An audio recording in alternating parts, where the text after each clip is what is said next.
Thank you for the introduction and also for this great opportunity to be here and speak in front of all of you. As you have said already, Brisch Law is a law company, as a law firm based mainly in Germany and the United States. We actually got into this project rather late in phase 2. Where the Commission handed down its requirements to have an ethical review of the FI Content 2 project, and so we were involved in this capacity and are now currently and until the end of phase 2 the external ethical advisors of the FI Content 2 program. As to the privacy issues involved in this FI Content 2 program, I will probably not tell you anything that the previous speakers haven't said already, but I'd rather concentrate on I'm sorry. In this respect, it's rather good. The time is only 10 minutes, so I hope my voice will keep up until the end. I will probably not tell you much that my previous speakers have not already said, but rather introduce a new concept of how to access the necessary knowledge. As I said before, we have to ask first why ethical advisors are actually necessary. Or as most of you know, the Commission has required for some of the projects to have a independent or external review concerning all ethical issues under the FP7 project, and probably will be the same in Horizon 2020 if legal compliance issues arise, and especially if personal data is processed. I mean, that's the key thing this whole afternoon or this whole hour has been about. Privacy has always been at the heart of the European values compared to other nations like, for example, the US. Therefore, the need to have some compliance or review is actually quite relevant, especially in projects involving the internet and new media. Very sorry. But as I will detail later on, there may also be other ethical issues that may necessitate an external review.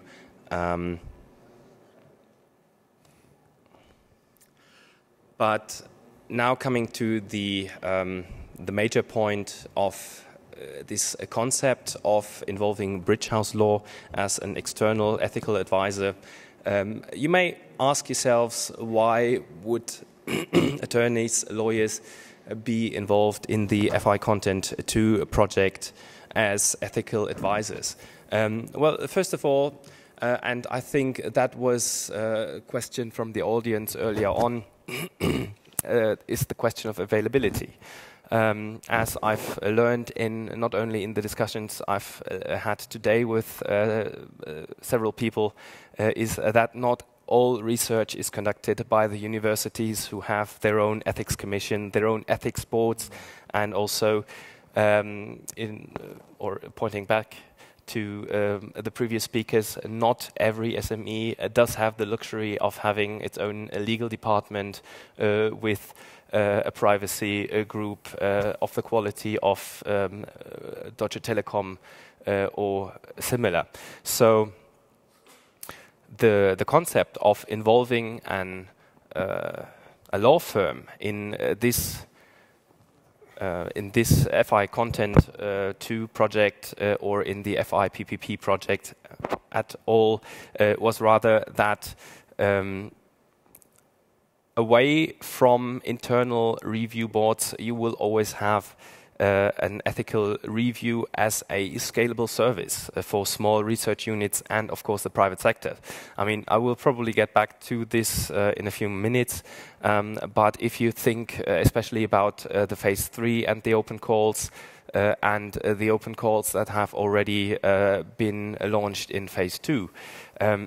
There are a number of small and medium enterprises that have otherwise no access to such legal expertise, and therefore, especially in open calls, we have seen that sorry. We have seen that we are able to provide a service to the SMEs that would otherwise not have the awareness of certain ethical issues that may arise in their projects. Talking more distinctly about the FI content program, we have encountered several occasions where individual partners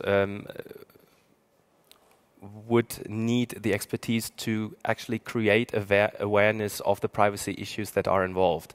I mean, going back to some of the previous discussions, it is in some instances very difficult to determine whether there is actually any privacy issue with the data you collect. For example, some company that would have a very innovative product that relies on the tracking of certain movements through a city, or would rely on tracking the use of a certain product, might not have a privacy issue, but only until they try to create user profiles, which is a regulated issue under at least German privacy laws. So, one major point to this concept is the availability. One other point is, of course, the competence on and integrity you would expect from lawyers. We have, of course, a most favorable situation that the majority of ethical standards are actually ingrained in legal framework. There is always some law that covers most of the ethical standards and considerations you would have to take into account. And therefore, as attorneys and as a law firm, we are back in our natural habitat because well, this is our daily business. So in that case, part of this concept of introducing a bridge house law as a external ethical reviewer or external ethical advisors was also that basically we do have most of the knowledge already, and therefore why not use this also for the FI content. And of course, as a law firm or as lawyers, as attorneys in general, we are usually the first, even before the courts, before the legislators, who come in contact with new technologies and with new business models. So just briefly, and this is probably a bit repetition to what's been said, most of the ethical review is actually legal compliance. So yes, if you have privacy regulations, then that will be a large part of the ethical review. In that instance, it does help to be based in Germany and having in any ways to comply with one of the more stricter, if not the strictest, privacy regulations around Europe and some say across the world. So that is a major advantage here. And also, it does not stop there. It does not stop with the legal compliance, but we also strive to actively develop the legal situation. Especially talking about SMEs, there are a number of legal issues that are very typical to SMEs, and therefore in open calls would be very repetitive, such as how to incorporate someone else's ideas in your project, even if they are not protected by law. I mean, if you have protected ideas that you want to incorporate into your project, then you, of course, are back to having to be legally compliant.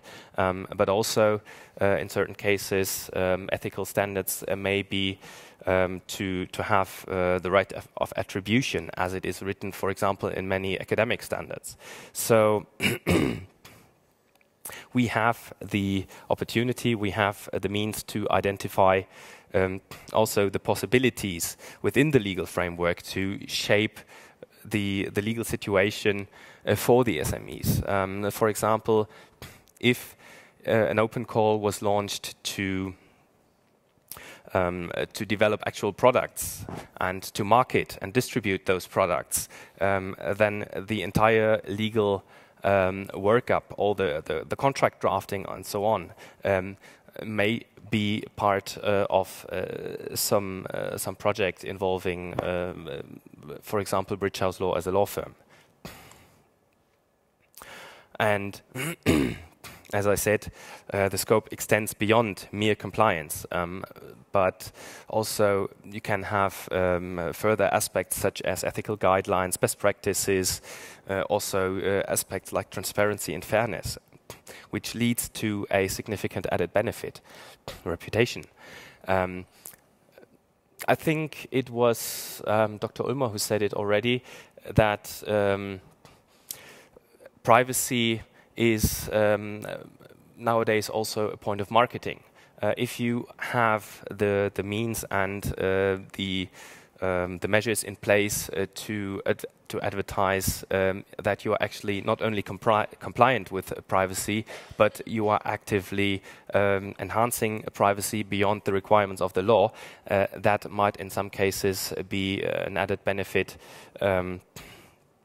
as increased or awareness of privacy and other ethical issues has increased among the citizens in general.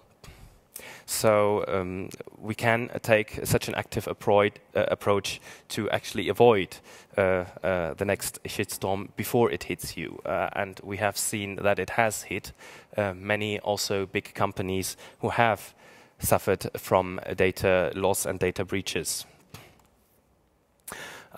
Just very quickly, why were we involved as a Brisch House Law?